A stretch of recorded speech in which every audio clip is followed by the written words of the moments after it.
안녕하십니까. 이전 영상에 이어서 이번 시간에도 조영제 과민 반응과 이상 반응에 대해서 말씀드리도록 하겠습니다.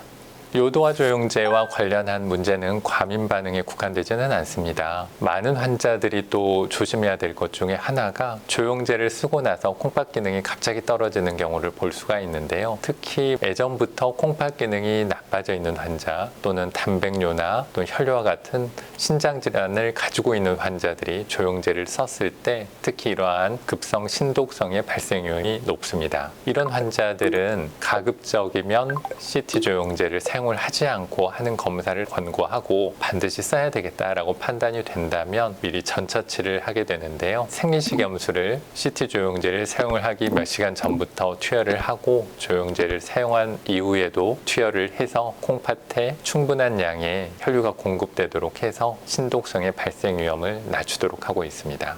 건강한 사람에서도 급성 신독성이 아예 발생하지 않는 것은 아닌데요. 예전에 콩팥 기능이 정상이었던 분 또는 신장 질환이 없었던 분에서는 발생 위험이 상대적으로 낮습니다. 일반적으로 모든 환자를 대상으로 CT 조영제를 쓸 때 신독성을 예방을 하기 위한 생리식염수 투여는 권장하지는 않습니다. 그럼에도 불구하고 콩팥 기능이 저하될 우려가 있기 때문에 검사 전과 후에 물을 많이 드시도록 안내는 드리고 있습니다.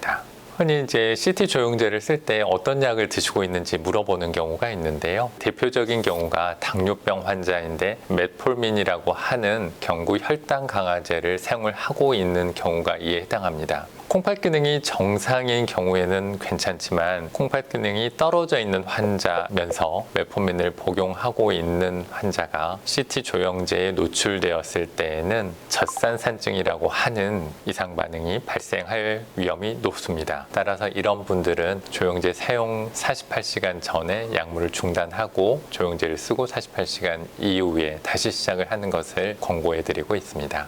이전에 과민 반응을 경험한 환자가 앞으로 이제 조심을 해야 될 것 중에 하나는 다음에 CT 조영제를 사용을 해야 될 때 그때 어떻게 해야 되느냐와 관련된 문제가 될 것입니다. 다른 약물도 그런데요. 예전에 과민 반응을 경험을 했거나 알레르기가 있었던 사람은 그러한 내용을 원내에 의약품 이상 반응 정보를 등록을 해 놓으면 다음에 이 약을 써야 될 때 그걸 참고해서 전처치를 하든 다른 약으로 변경하든 계획을 세울 수가 있죠. 조영제도 마찬가지입니다. 예를 들어 한양대병원에서 예전에 과민 반응이나 이상 반응이 있었던 사람은 정보가 등록되어 있으면 어느 CT 조영제를 사용을 했고 또 어떠한 반응이 있었고 경증이었는지 중증이었는지 치료 내용은 어떠한지 이러한 내용을 바탕으로 전에 썼던 조영제 말고 다른 조영제를 쓴다든지 판단을 내릴 수가 있는데요. 다른 병원에서 그러한 일이 있었다라고 하면 잘 알 수가 없습니다. 그래서 한양대병원에서 조영제 과민 반응이 있었던 환자들한테는 약물안전 카드를 발급하는 것처럼 조영제 안전 카드라고 하는 것들을 발급해 드립니다. 문제가 되었던 조영제의 성분이 무엇인지, 어떠한 과민 반응이 있었는지, 검사 결과는 어떠한지 기록을 해서 전달해 드리고 환자가 향후에 다른 병원에서 치료를 받을 때 이러한 정보를 참고해서 조영제 선택에 도움이 되도록 안내해 드리고 있습니다.